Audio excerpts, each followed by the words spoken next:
How to write the discussion. The discussion, which some journals term a comment, especially for short papers, is harder to define than the other sections. Thus, it is usually the hardest section to write. And whether you know it or not, many papers are rejected by journal editors because of a faulty discussion. Even though the data of the paper might be both valid and interesting. Even more likely, the true meaning of the data may be completely obscured by the interpretation presented in the discussion, again resulting in rejection. Many, if not most, discussion sections are too long and verbose. There are some reasons. The authors are doubtful about their facts or reasoning, and then explain them with many but not exactly clear words. Another reason some discussions are long and hard to follow is that many authors think they must avoid first person. If you mean, I found that, or we conclude that, say so. Try to avoid wordier and sometimes more ambiguous constructions, such as, it was found in the present investigation that, and it is concluded that. What are the essential features of a good discussion? The main components will be provided if the following injunctions are heeded. First, try to present the principles, relationships, and generalizations shown by the results. And bear in mind, in a good discussion, you discuss.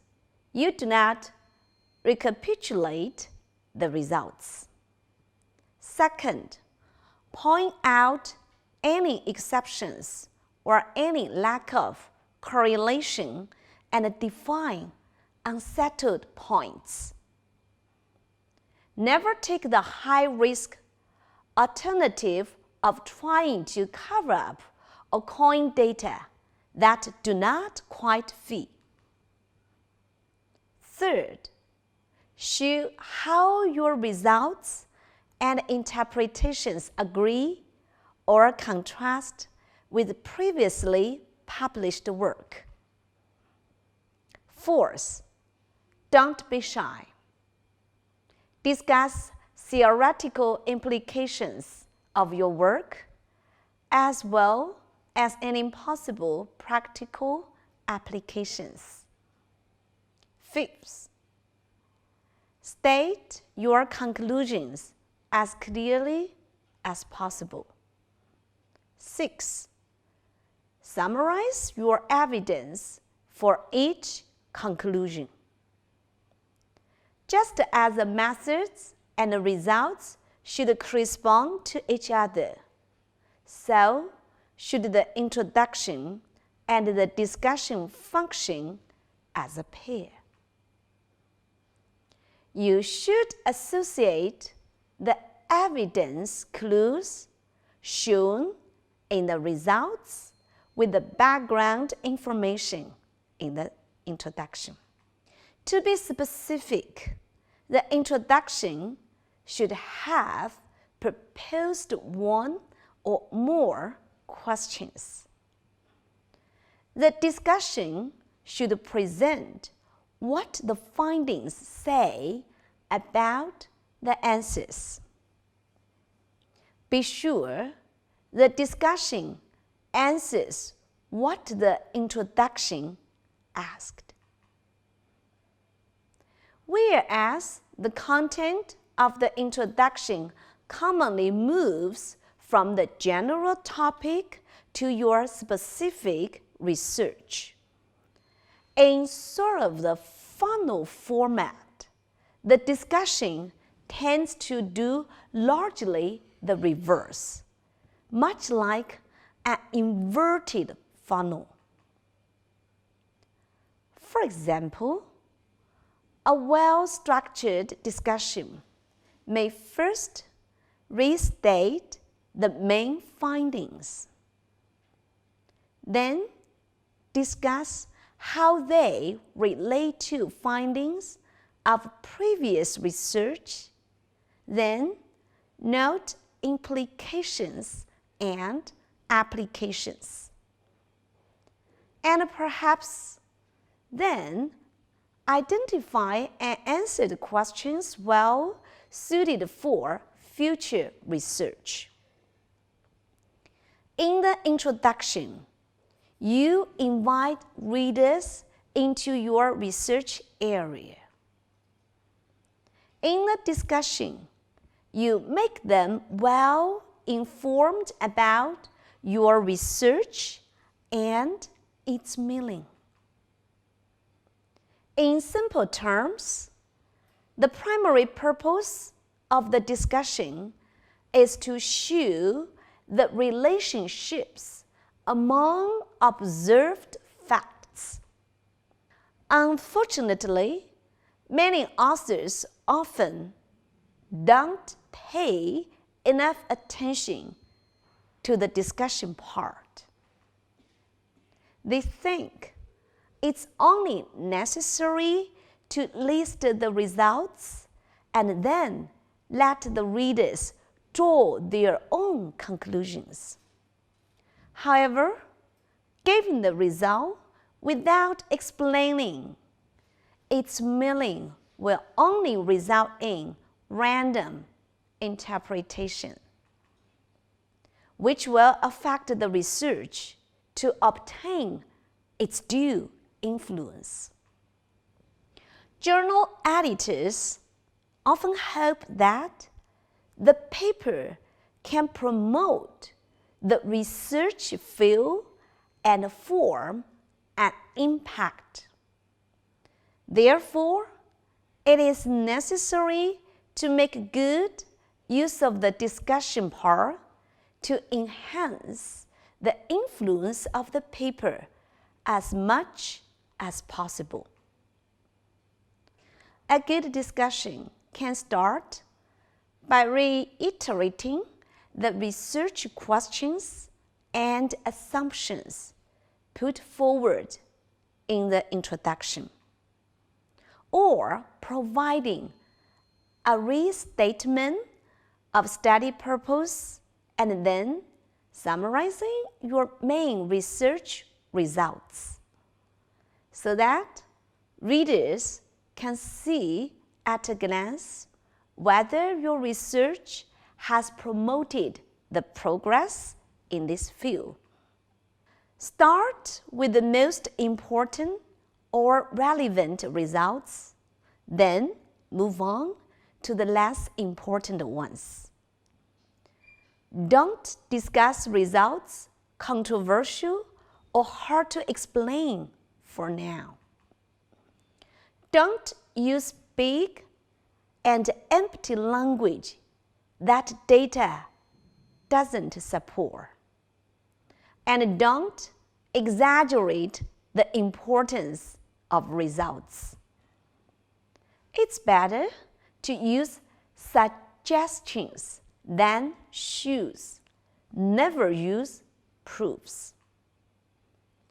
In addition, we should try not to repeat the content of the results section, but simply explain the main results and then talk about their significance. In this part, we need to change the tense.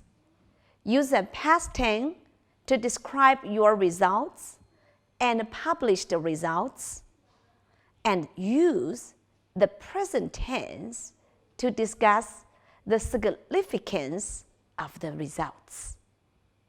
The discussion is a place to display potential strengths and limitations of research being reported.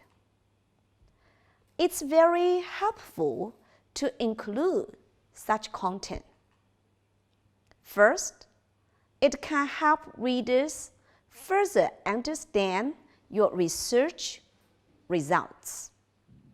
And it can help show editors and referees, peer reviewers that your work is publishable. Some authors consider it improper to show superiority of your work.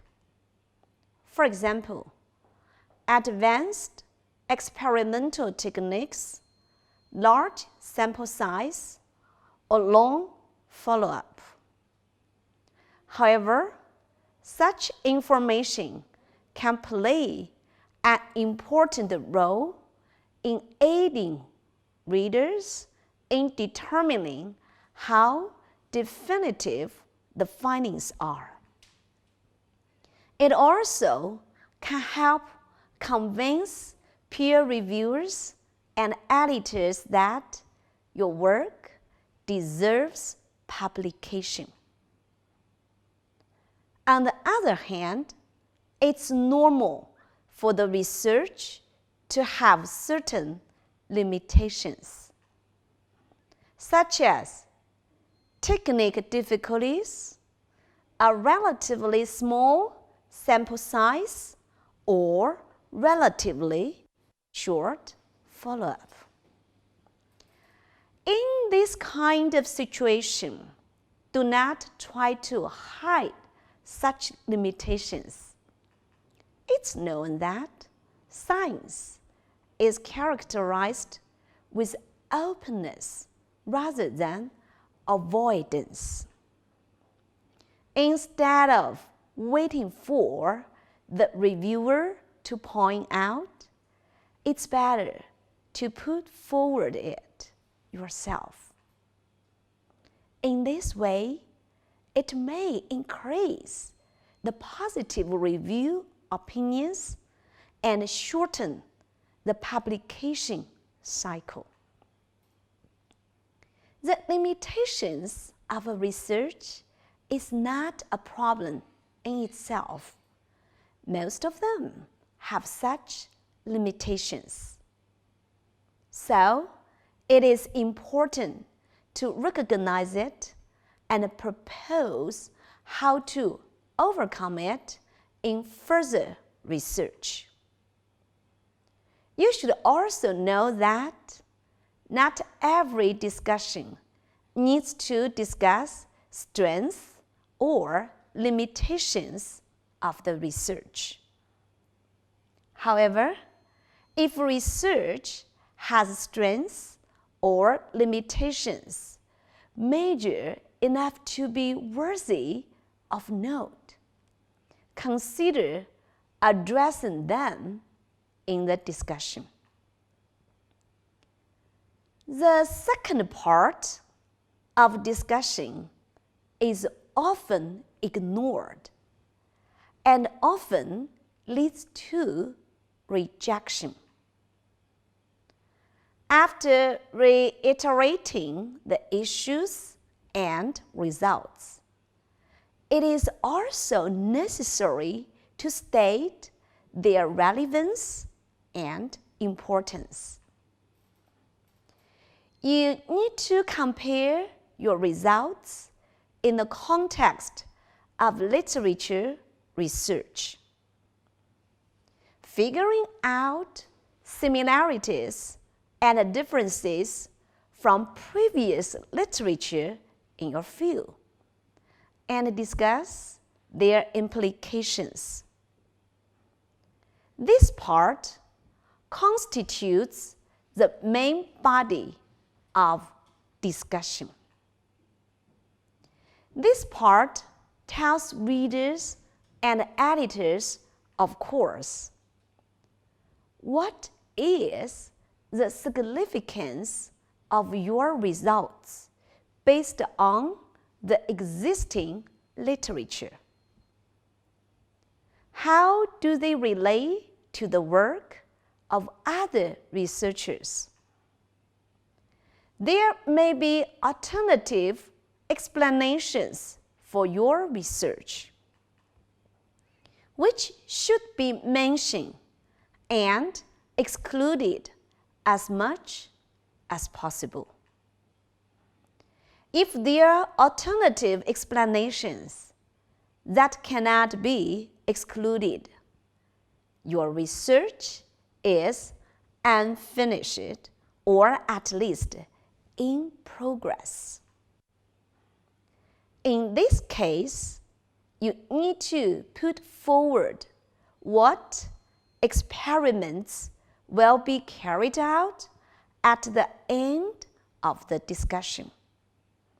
To further exclude alternative explanations or confirm which explanations, but the significance of the results is often not discussed or not discussed adequately. Sometimes paper readers keep asking, "So what?" after reading the discussion, which shows that the author only focused on data exhibition instead of explaining the links between data and context related. It seems that the author merely gave priority to trees in the forest, ignoring the sunshine trees in the forest had received. The discussion should end with a short summary or conclusion regarding the significance of the work. Some journals have separate concluding sections. If not, the conclusion of the study should be indicated in the last paragraph of the discussion. The last paragraph or last part should briefly review the main research results and their importance, and state how the research has promoted the research in this field, but not in the same language. Mention the novelty and importance of the results, but again, don't exaggerate. If necessary, further study can be put forward. If this work is a preliminary study, further study can be put in the last sentence. If it is not a preliminary study, we can use clear measures to summarize the impact of this study. But we still need to pay attention not to exaggerate. Good writing should end with a proper climax to help editors, peer reviewers, and readers well informed of your research without frustration. However, I have to remind you, no new terms or results are allowed in the discussion section. All results should be described completely in the results section. All terms should also be put forward in the introduction. You do not need to reach cosmic conclusions in order to show the relationships among observed facts. The best you can do is shine a spotlight on one area of the truth. This area of truth can be illuminated by your data. Do not draw the conclusion without any support by data mentioned previously.